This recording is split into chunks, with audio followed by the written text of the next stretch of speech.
नमस्कार दोस्तों। जैसा कि आप जानते हैं कि यूपी कैट का एग्जाम हो चुका है और काउंसलिंग की प्रोसेस चल रही है, जिसमें बीबीएससी वाले जो छात्र हैं उनकी पहली काउंसलिंग का रिजल्ट भी आ चुका है। जिन छात्रों को सीट अलॉट हो गई उनको पहले रिजल्ट की बहुत बहुत शुभकामनाएं। आज के वीडियो में चर्चा का ये विषय है, हम इस बारे में बात करेंगे कि जो फ्री सीट होती है, पेड सीट होती है, एनआरआई सीट होती है जो बच्चे लेते हैं, यानी बीएससी। बेसिकली मैं बीएससी ऑनर्स एग्रीकल्चर की बात करूंगा, हॉर्टिकल्चर की बात करूंगा, fisheries, food tech, dairy tech, इनकी बात करूंगा। इनमें फ्री पैड और एनआरआई सीट का क्या अंतर होता है, क्या इस सीट जो हम पैड सीट लेते हैं उसका डिग्री पर कोई प्रभाव या आगे नौकरी पर कोई प्रभाव पड़ेगा, इस बारे में, इस विषय में हम लोग चर्चा करेंगे। हम इस वीडियो में आपको बताएंगे कि किस तरीके से किसी डिग्री में पैड सीट का क्या रोल होता है और आपकी जो आगे भविष्य है उसमें पैड सीट का क्या प्रभाव पड़ने वाला है, क्या आपके लिए नुकसान होने वाला है, क्या फ़ायदा होने वाला है। तो नमस्कार मित्रों, पहले मैं बता दूं मेरा नाम दीपांशु है और मैं इस समय सरदार वल्लभ भाई पटेल यूनिवर्सिटी ऑफ एग्रीकल्चर में बीएससी ऑनर्स एग्रीकल्चर की डिग्री कर रहा हूं और मैं बीएससी सेकेंड ईयर का छात्र हूं। तो बात करते हैं सबसे पहले सीट की। देखिए, इसमें 3 प्रकार की सीट होती हैं। सबसे पहले बात करते हैं नॉर्मल या फ्री सीट की, दूसरी सीट होती है पेड सीट, और तीसरी हमारी अगर सीट की बात करें तो तीसरी सीट जो हमारी होती है वो होती है एनआरआई सीट। एनआरआई में 2 कंडीशन होती हैं, एक एनआरआई सीट होती है, एक एनआरआई स्पॉन्सर सीट होती है। तो सबसे पहले नॉर्मल सीट की बात करें कि जो नए रैंक होती हैं, जो भी सीट एक यूनिवर्सिटी में निर्धारित होती हैं, नॉर्मल सीट इतने रैंक मतलब इतने बच्चों को मिलेगी, तो आपकी जो रैंक है उसके अनुसार आपको नॉर्मल सीट प्रोवाइड कराई जाती है। जिसमें क्या होता है कि आपकी जो फीस होती है, जो निर्धारित नॉर्मल फीस होती है, वो फीस आपको सेमेस्टर वाइज जमा करनी होती है। हॉस्टल और खाने का अलग ही रहता है। देन बात करते हैं पेड सीट की। जब कोई छात्र पेड सीट लेता है दोस्तों, तब क्या होता है कि जैसे पेड सीट आपने ली तो आपको जो नॉर्मल फीस है सेमेस्टर की और हॉस्टल खाना रहना वो तो आपको देना ही है, लेकिन साथ में 1 साल का आपको 50,000 रुपये, बीएससी एग्रीकल्चर की बात कर रहा हूँ, हॉर्टिकल्चर की बात कर रहा हूँ, आपको देना ही है।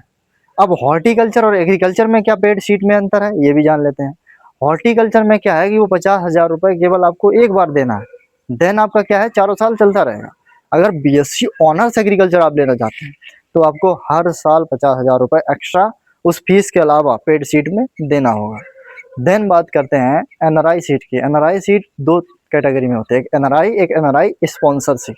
एनआरआई सीट में क्या होता है, ऐसे छात्र जो विदेश में, इंडिया के ही हैं, विदेश में रह रहे हैं, मतलब या विदेश से उनका संबंध है, तो ये स्पॉन्सर और एनआरआई उसी में डिवाइड होते हैं। और आप इंडिया की यूनिवर्सिटी में या यूपी कैट के थ्रू एडमिशन लेना चाहते हैं तो आपको एनआरआई सीट लेनी होती है।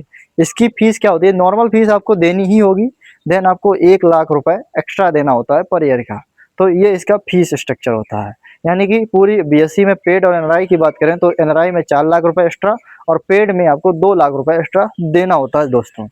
तो अब बहुत सारे छात्रों के मन में प्रश्न आ रहा होगा कि क्या अगर मैं मेरी रैंक ज़्यादा है, यूपी कैडेट में आपकी रैंक ज़्यादा है और आप चाह रहे हैं कि मैं पेड सीट की तरफ जाऊं, और कुछ चाह रहे होंगे कि मैं एनआरआई की तरफ जाऊं, तो पेड सीट में क्या आपकी डिग्री पे कोई प्रभाव पड़ने वाला है? तो इसका प्रश्न का मैं आंसर आपको समझाना चाहूँगा। देखिए, जब आपको एडमिशन यूनिवर्सिटी में मिलेगा पेड सीट के थ्रू, तब भी आप सेम क्लासरूम में बैठेंगे, सेम पढ़ाई करेंगे, और जब आपको डिग्री दी जाएगी तो उसमें भी कहीं मेंशन नहीं होगा कि आपने पेड सीट ली थी या फ्री ली थी या एनआरआई थी। आपको सेम डिग्री दी जाएगी जो नॉर्मल सीट वाले को मिली है। तो वो डिपेंड आप पे करता है कि आप ये सीट लेते हैं पेड या नहीं लेते हैं, आप नॉर्मल लेते हैं या नॉर्मल। क्योंकि अगर मुझे ये लगता है कि अगर आपके फैमिली कंडीशन आपकी अच्छी है, इकोनॉमिक कंडीशन आपकी सही है, तो आप पेड सीट की तरफ जा सकते हैं, बिल्कुल कोई दिक्कत नहीं। लेकिन अगर आपकी फैमिली कंडीशन ठीक नहीं है, इकोनॉमिक कंडीशन घर की ठीक नहीं है, तो आप हमेशा नॉर्मल सीट की तरफ जाइए। क्योंकि बीएससी जो एग्रीकल्चर है उसमें आपकी डिग्री में कोई भी अंतर नहीं होगा। ये डाउट आपका क्लियर बिल्कुल मैं कर दे रहा हूँ कि आप चाहे फ्री सीट लें या पेड सीट लें, डिग्री सेम ही मिलेगी। और ना ही आपको आगे अगर आप कभी किसी इंटरव्यू में जाएंगे या कंपनी में जाएंगे तो वहाँ पर ये भी मेंशन नहीं होगा, कहीं नहीं लिखा होगा कि आपने पेड सीट ली थी या फ्री सीट ली थी।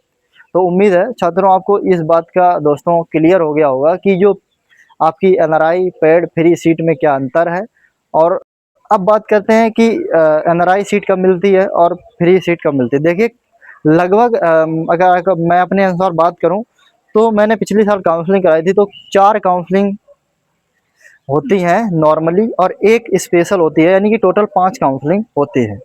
काउंसलिंग के प्रोसेस में आपको प्रथम, द्वितीय और तृतीय काउंसलिंग में फ्री और पेड सीट चुनने का आपको ऑप्शन होता है, यानी कि जब ऑनलाइन आप चॉइस फिलिंग कर रहे होते हैं तो आपको वहाँ आप भर सकते हैं फ्री और पेड सीट।